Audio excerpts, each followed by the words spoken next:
Party co-leader Chloe Swarbrick has introduced a members' bill calling on the government to sanction Israel for its presence in the Palestinian territories. The bill was launched as a pro-Palestinian march reached Parliament to deliver a petition to MPs.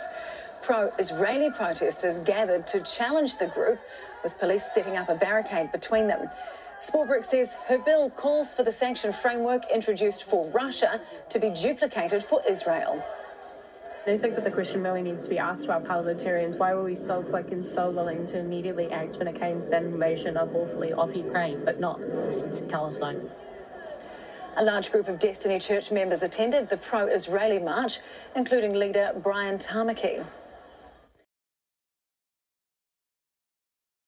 Pro-Palestine and pro-Israeli marchers converged on Parliament's lawn this afternoon, both urging the government to take a stronger line against the other.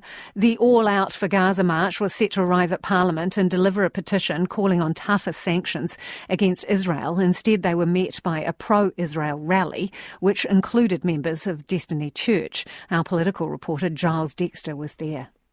A familiar chant made its way to Parliament. Free, free Palestine! Free, free Palestine! To be met with this.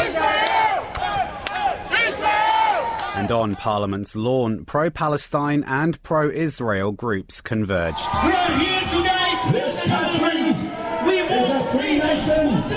We do not condone hatred. All Out for Gaza, who organised the rally, is calling on the government to join South Africa's International Court of Justice case against Israel, recognise Palestinian statehood, sanction Israel and increase United Nations Relief and Works Agency funding. 431 days of this genocide, and we're still having petitions, and we're still submitting this petition, which we believe the government do not listen. They were greeted by speakers from the Greens, Labour and TV3 Māori.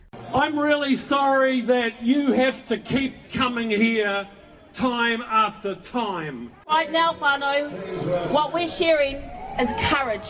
Whereas on the Israeli side, protesters want the government to stop its UNRWA funding altogether, which is the main source of aid for displaced Palestinians. It's a sea of blue and white flags blowing in the breeze, the strong wind in Wellington. It's a fantastic day, and our government up there in the Beehouse should take notice.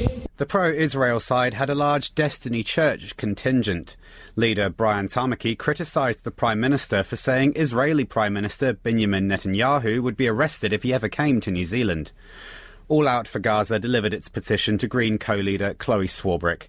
She's lodged a members' bill to duplicate the Russia Sanctions Act to allow sanctions to be imposed against Israel.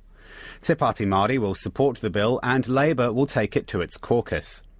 Ms Swarbrick wants it to be a conscience vote, questioning why support for sanctions against Russia is unanimous, but the government can't do the same against Israel. Politicians can no longer hide behind party lines, and all of them are personally responsible. One MP unlikely to vote for the bill is ACT's Simon Court, the sole MP to speak to the pro-Israel side of the lawn. And I want you to know, your Israeli friends, Israelis who live in New Zealand, and our Jewish community to know they have a friend in Parliament, and I will always speak up for what's right. The Prime Minister says he hasn't seen Ms Swarbrick's bill yet, but he's happy to take a look at it.